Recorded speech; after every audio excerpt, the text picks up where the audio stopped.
Thank you very much, Presiding Officer. I wonder if that SNP applause was to make up for the people in the public gallery actually walking out as the First Minister was speaking.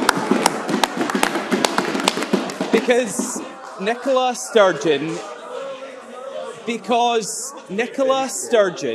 is at it all over again. Her eye is off the ball once more. The real priorities of people across Scotland are on the back burner. Instead, the First Minister is putting her plans to divide Scotland front and centre. Nicola Sturgeon has shown again today that the SNP's selfish obsession with another divisive referendum is always their top priority. She will use government time and resources to further her plan to break up the country just when we need to be pulling together and working as one. All of our focus should be on tackling these huge challenges we face right now, helping families with their bills, supporting frontline services and creating good jobs. A potentially illegal referendum next year is the wrong priority for Scotland. Members, we will hear Mr Ross. Thank you. Well, SNP members are unhappy about that. It is being referred to the court because the legality of it is not known. Therefore, it is a potentially illegal referendum, and it would distract away from our recovery. It will damage our efforts to rebuild the country after COVID. It is also the last thing a clear majority of Scottish people want. The First Minister speaks of fear.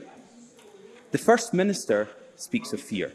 But what concerns all of us is the price Scotland pays for her continued obsession with another referendum. So we won't play Nicola Sturgeon's games. We won't take part in a pretend poll when there is real work to be done. Real work on the global cost of living crisis. Real work to invest in public services. Real work to rebuild our economy. Those are our priorities, and they're the real priorities of people across Scotland as well. But instead of focusing on the right priorities, Nicola Sturgeon is railroading this Parliament into talking about the SNP's obsession. On the First Minister's watch, this is becoming a do-nothing Parliament. Nicola Sturgeon has confirmed today that she will introduce a bill for another independence referendum. But what is she doing about the country's top priorities? Nothing. Education, no bills. Drugs, no ideas. Ferries, none that float. That is Nicola Sturgeon Scotland, and this Parliament is beginning to be a Parliament that doesn't get to act on the people's real priorities. A Parliament that only exists to further the SNP's interests. A do-nothing Parliament with a First Minister obsessed with another referendum at all costs. So can I ask the First Minister, why should the people of Scotland's real priorities be put on the back burner for another divisive, damaging independence referendum? First Minister. Well, I think at the last count, Douglas Ross had 3 jobs. He may be a do-nothing MSP, but this is certainly a do-much Parliament.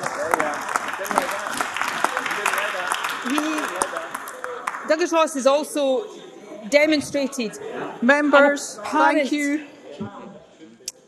An apparent inability to actually listen to what was said in the statement. I know that the legality of a referendum passed by this Parliament without a Section 30 order is contested. That is why I have asked the Lord Advocate to refer the matter to the Supreme Court so that that can be put beyond any doubt. A referendum that goes ahead will be indisputably legal because the Supreme Court will have deemed it so. And at that stage, any claims about boycotts will sound even sillier than they do now and demonstrate one thing and one thing only. The Conservatives have no confidence in the arguments for the continuation of the Union.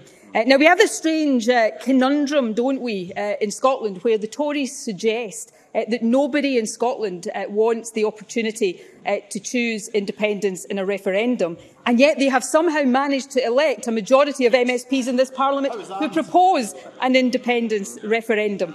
Douglas Ross also says that a clear majority don't want independence. Can I gently suggest to him If he was confident in that, he would be desperate to put the question to the people of Scotland in a referendum. Presiding Officer, my plans are to equip this Parliament and this country with all of the powers and all of the resources that other independent countries take for granted and that we need to navigate the challenges that Scotland, in common with the rest of the world, face right now. The truth is, Scotland is paying a price for not being independent, ripped out of the European Union and the single market completely against our will, suffering one of the worst cost of living crises in the developed world because of that, higher inflation than any other G7 country, lower growth than any G20 country other than Russia. We're seeing children pushed into poverty by a Conservative government that we didn't elect. Scotland needs independence to better navigate those challenges so that all of the focus, all of the power, all of the resources of this government and future Scottish governments can be on exactly that, addressing the priorities of the Scottish people in line with mandates given by the Scottish people. I call Anna Sarwar.